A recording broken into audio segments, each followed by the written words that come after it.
तो नमस्कार दोस्तों, आप सभी का स्वागत है मेरे यूट्यूब चैनल दिल की बात दिल तक में। तो आशा करता हूँ कि आप सभी लोग अच्छे होंगे और मेरी हॉरर वीडियो जो भूत प्रेतों वाली वीडियो है वो आपको काफ़ी अच्छी लग रही होंगी। पर मेरी एक पिछली वीडियो फ्लॉप हो गई थी। आज मैंने कुछ आप बीती कहानी बताई है जो मेरी दादी जी के साथ में ये हुआ था। तो दोस्तों, मैं अब मेरी दादी जो थी वो जब मेरी दादी जो थी वो जब 8 वर्ष की थी तब उनके साथ ये बीती हुई कहानियाँ हैं। जो एक आप बीती कहानी है जो मेरी दादी के साथ में घटी हुई थी। मेरी दादी ने जब ये किस्सा मुझे आज भी सुनाती है ना, तो रोंगटे खड़े हो जाते हैं। ये घटना उनके साथ बचपन में घटी हुई थी, तब जब वो 8 वर्ष की थी। मेरी दादी के मायके वाले जो मेरे दादाजी थे वो जमींदार थे, और दादी के जो दादाजी थे वो मांस और मछली मांस खाने के शौकीन थे।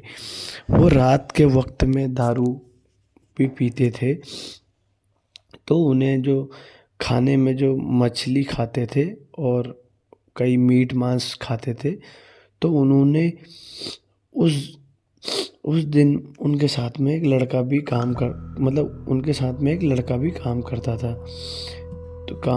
था। तो उस लड़के का नाम जो था सुधाकर था, और ये एक पूर्णिमासी की रात थी। और उस पूर्णिमासी की रात को वो लड़का नदी में मछली पकड़ने के लिए चला जाता है। नदी में चाँद की हल्की हल्की रोशनी चमक रही थी, और रास्ते में ही चांदनी हल्की हल्की दिखाई दे रही थी। मेरी जो दादी थी वो वहाँ खेलते खेलते नदी के पास चली गई। जब वह सुधाकर को मछली पकड़ते हुए देख लिया तो उनके पास चली गई।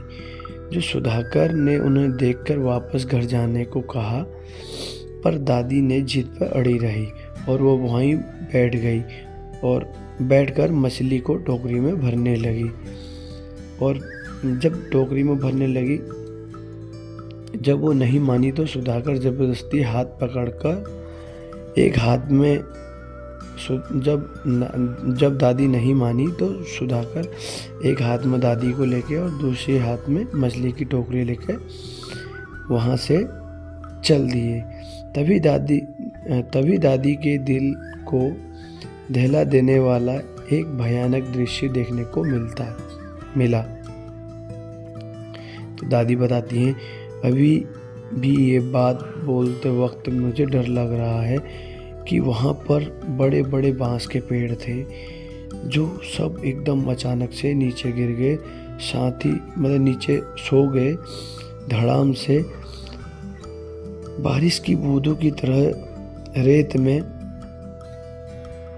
ऊपर से फिर एक साया उनके पीछा कर रहा था, और आगे आगे वो चल रहे थे, पीछे से साया का पीछे खड़ा। थोड़ी दूर तक ही एक अजीब सी चीखने की आवाज़ सुनाई दे रही थी। जो सुधाकर जी थे वो कुछ बड़बड़ा रहे थे, जैसे मैंने सोचा कि हनुमान चालीसा पढ़ रहे होंगे। उन्होंने टोकरी में से वहाँ मछली फेंक दी। तभी कुछ क्षण के बाद वो पेड़ फट से ऊपर उड़ जाते हैं और वह आवाज़ें सुनाई देना बंद हो जाता है। सब कुछ पहले जैसा हो जाता है। तो दादी जी हमारी बताती हैं, उस जगह पे थोड़ी दूर पे ही शमशान घाट होया करता था। वहाँ के लोगों का कहना था कि वहाँ जो भी लोग मछली पकड़ने जाते हैं वो अपनी टोकरी से कुछ न कुछ मछलियाँ वहाँ फेंक के सीधे मुंह आते रहते हैं। कोई पीछे मुड़कर दोबारा नहीं देखता है। उस रात सुधाकर ने दादी को वहाँ से ले जाने के चक्कर में वो चीज़ भूल गया। तो उस रात सुधाकर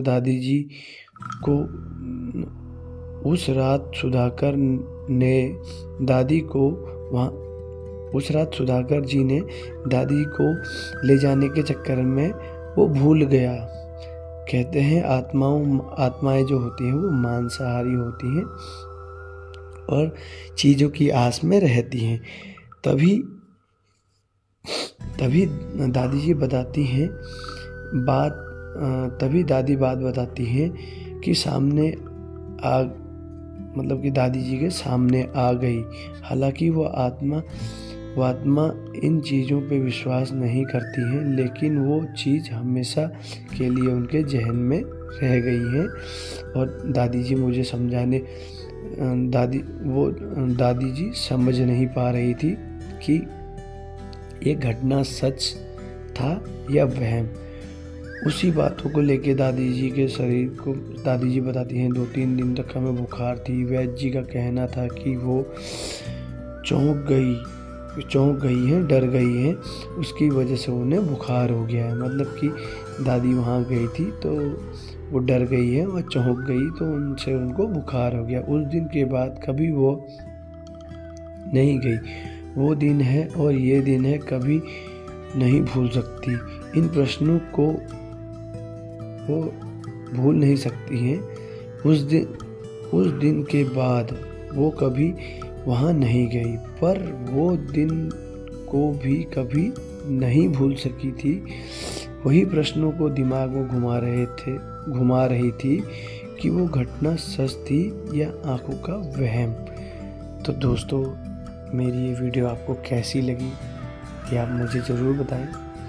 और तो दोस्तों, फिर दादी जी बताती हैं कि जो साया था उन्हें जब बुखार हुआ था ना 4-5 दिन तक का, वो फिर भी वही साये के उसमें मतलब सिसक के रोना इस तरीके का मतलब वो कर रही थी। तो दादी हमारी बताती हैं कि मैं बिल्कुल ऐसी हो गई थी परसेंट बिल्कुल। और उसके बाद जब ये साया उनके ऊपर था तो दादी जी जो थी हमारी वो ज़्यादा मतलब उसमें मतलब हेल्दी भी नहीं हो पाई, खाना खाती थी तो उनके शरीर को लगता भी नहीं था। तो इस प्रकार की ये कहानी थी। आपको कैसी लगी आप कृपा करके मुझे बताएं। और ज़रूर आप लोग समाप्त आप सभी को कैसी लगी आप बताइएगा। और हमें काफ़ी अच्छा प्यार दीजिएगा हमारे YouTube चैनल को भी, और अपग्रेड करते रहेंगे। आप सभी के लिए ऐसी बेहतरीन कहानियाँ लाते रहेंगे। धन्यवाद।